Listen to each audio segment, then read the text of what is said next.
Hello friends, मैं आपकी दोस्त निशा मिश्रा आप सभी का बहुत बहुत स्वागत करती हूँ आपके मार्गदर्शन चैनल में।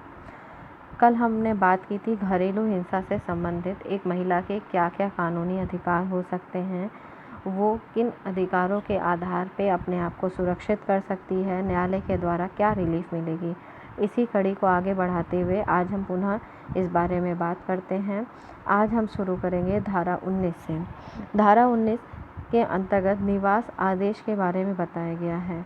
आपको मैंने पूर्व में भी बताया था, धारा 17 में साझी गृहस्थी में निवास करने का एक अधिकार दिया गया है और इस अधिकार से संबंधित आदेश करने की बात की गई है धारा 19 के अंतर्गत। इसके अंतर्गत साझी गृहस्थी में रहते हुए अगर किसी महिला को बेकब्जा किया जाता है या वहाँ रहने में उसमें विघ्न डाला जाता है, उसे रहने से रोका जाता है, अवरुद्ध किया जाता है, तो उस स्थिति में कोर्ट यहाँ ऑर्डर करती है उसके लिए व्यवस्था करने के लिए।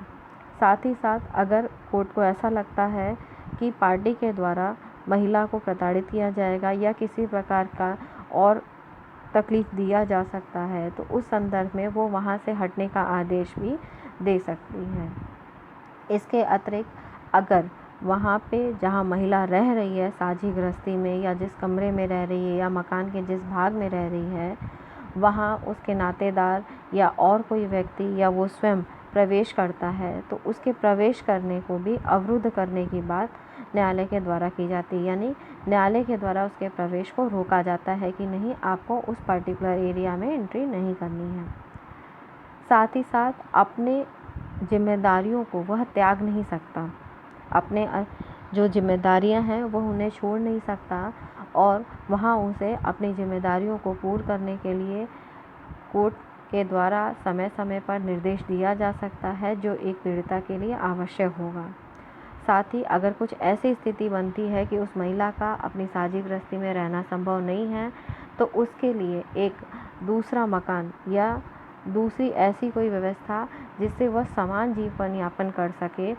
हो सकता है कि आपके पास कोई दूसरा मकान हो, उसमें रहने की उसकी पूरी व्यवस्था करने के लिए कोर्ट आदेश करे या कहीं किराए के मकान में, परंतु ये आदेश के अनुसार जो मकान में रहने की व्यवस्था होगी ये वैसी ही ठीक व्यवस्था होगी जैसे वो पूर्व में अपने जीवन स्तर में रहती थी, उससे कम बिल्कुल में भी रहने के लिए कोर्ट के द्वारा आदेश नहीं किया जाएगा। इसके पश्चात बात आती है कि अगर महिला के पास उसके बच्चे हैं तो उसके संरक्षण और उसकी सुरक्षा के बारे में भी जो आवश्यक दिशा निर्देश होंगे, जो आदेश होंगे, वो भी न्यायालय के द्वारा किया जाएगा।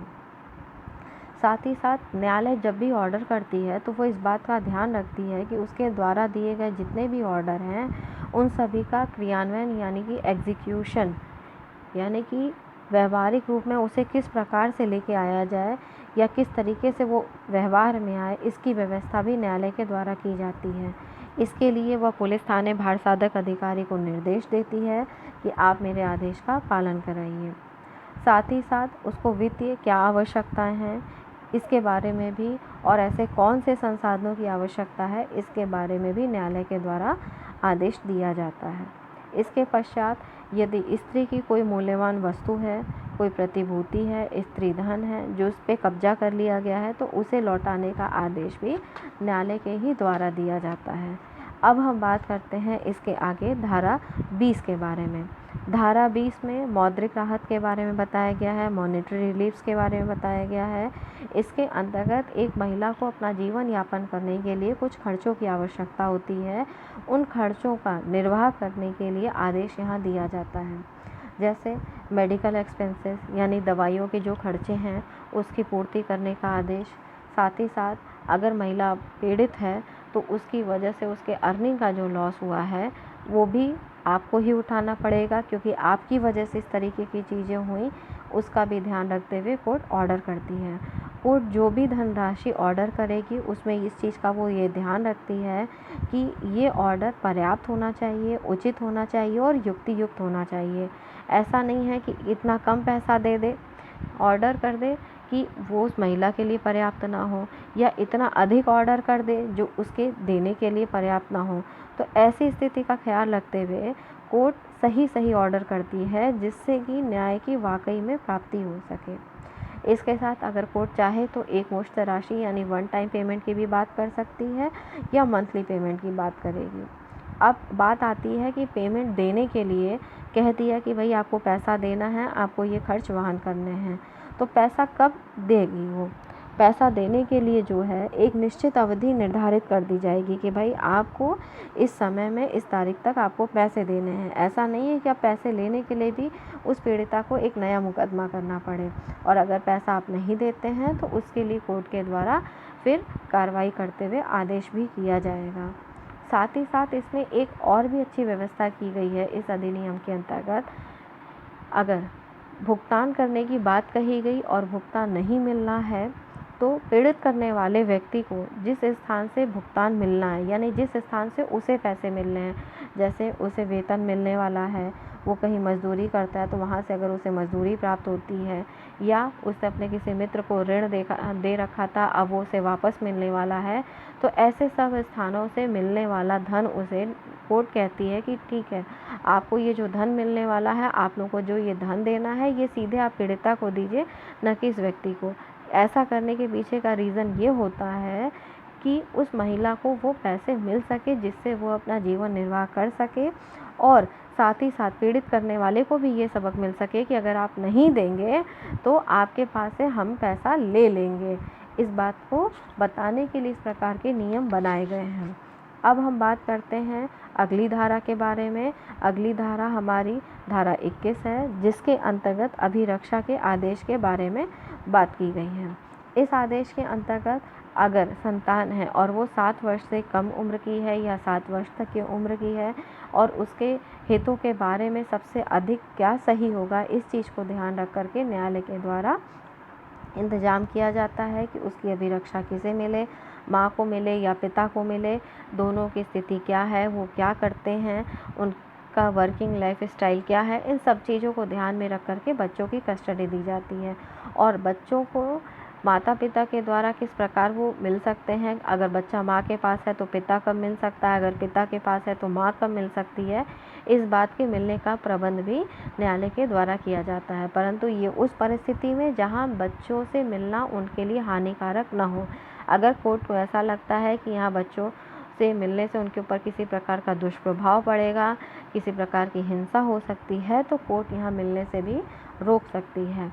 अब हम अगली धारा के बारे में बात करते हैं, जो है धारा 22। धारा 22 के अंतर्गत प्रतिकर आदेश दिया गया है, यानी कि अगर घरेलू हिंसा से आपको किसी प्रकार की मानसिक यातना हुई है, भावनात्मक कष्ट हुआ है, किसी प्रकार का नुकसान हुआ है, तो उन सब चीज़ों की भी भरपाई पीड़ित करने वाले इंसान को देना होगा।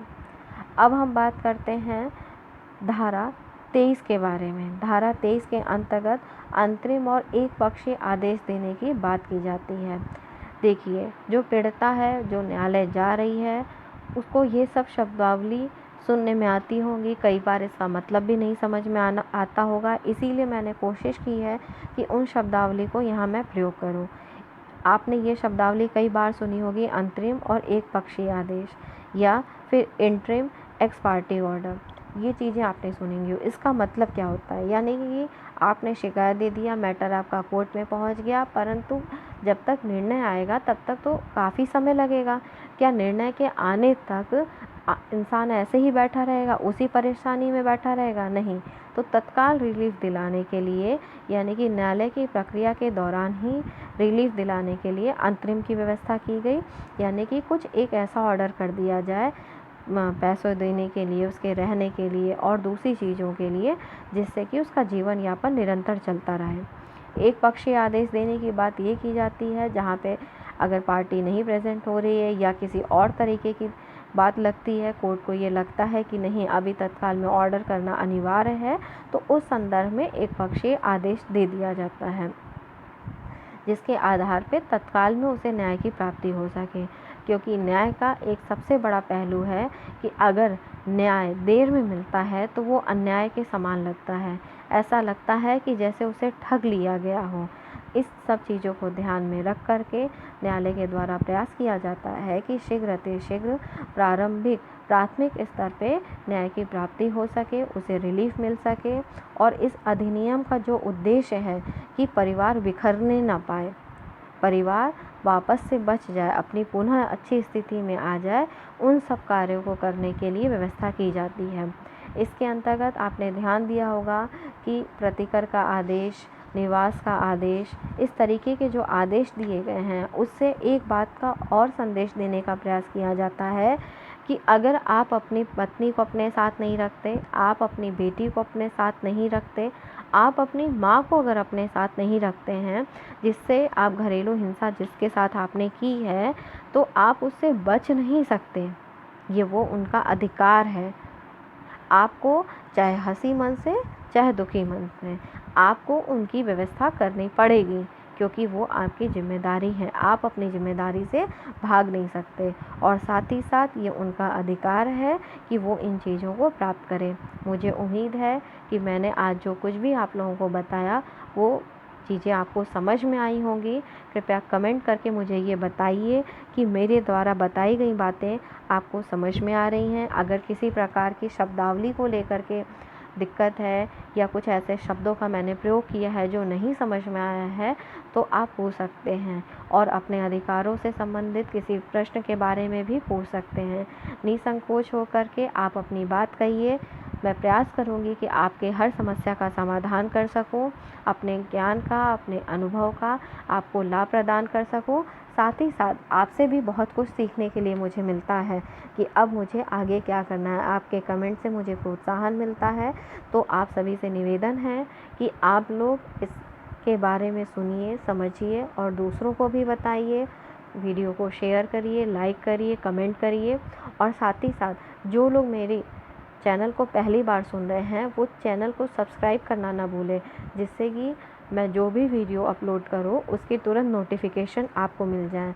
और अगर इस समय आप इस परिवार के एक नए सदस्य हैं तो आपका मैं बहुत बहुत स्वागत करना चाहूँगी और उम्मीद करती हूँ कि मैं आपकी उम्मीद पे खरी उतरूँ, आपके जो कसौटी का मापदंड है उसको मैं पूरा करूं।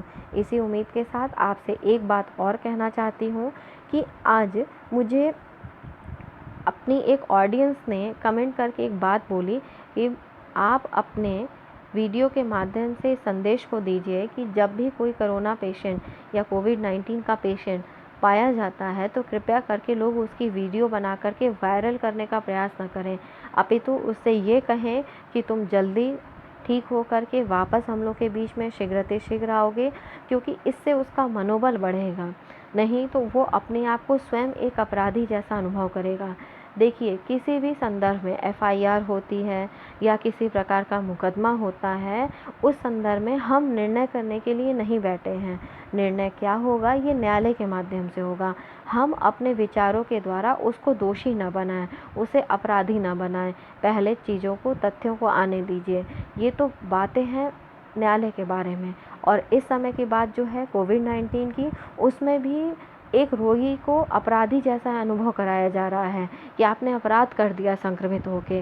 भाई वो संक्रमित हो गया, कई बार ऐसा हो सकता है कि कुछ वो आवश्यक नौकरियों में हो जहाँ पे उसका नौकरी करना अनिवार्य है, जैसे पुलिस की नौकरी है, डॉक्टर्स नौकरियाँ कर रहे हैं, डॉक्टर सेवाएं दे रहे हैं। अब अगर वो संक्रमित हो जाते हैं तो क्या ये उनका अपराध है? नहीं, ये उनका बिल्कुल भी अपराध नहीं है। इसलिए सहयोग करिए और किसी भी संक्रमित व्यक्ति के साथ ऐसा दुर्व्यवहार मत करिए, ना ही उसके साथ किसी प्रकार का ऐसा व्यवहार करिए कि उसको मानसिक क्षति पहुँचे, उसे तनाव का अनुभव हो हमारे व्यवहार के कारण। इसी उम्मीद के साथ फिर मैं आपसे कल मिलूँगी अपनी नई वीडियो के लेकर के, कुछ नए टॉपिक को लेकर के। हो सकता है कि हम इसमें कुछ ऐसे दृष्टिकोण को भी समझने का प्रयास करें जो अभी तक हमने नहीं देखा था। इसी उम्मीद के साथ अपनी वार्ता को मैं यहीं विराम देती हूँ। बहुत बहुत धन्यवाद।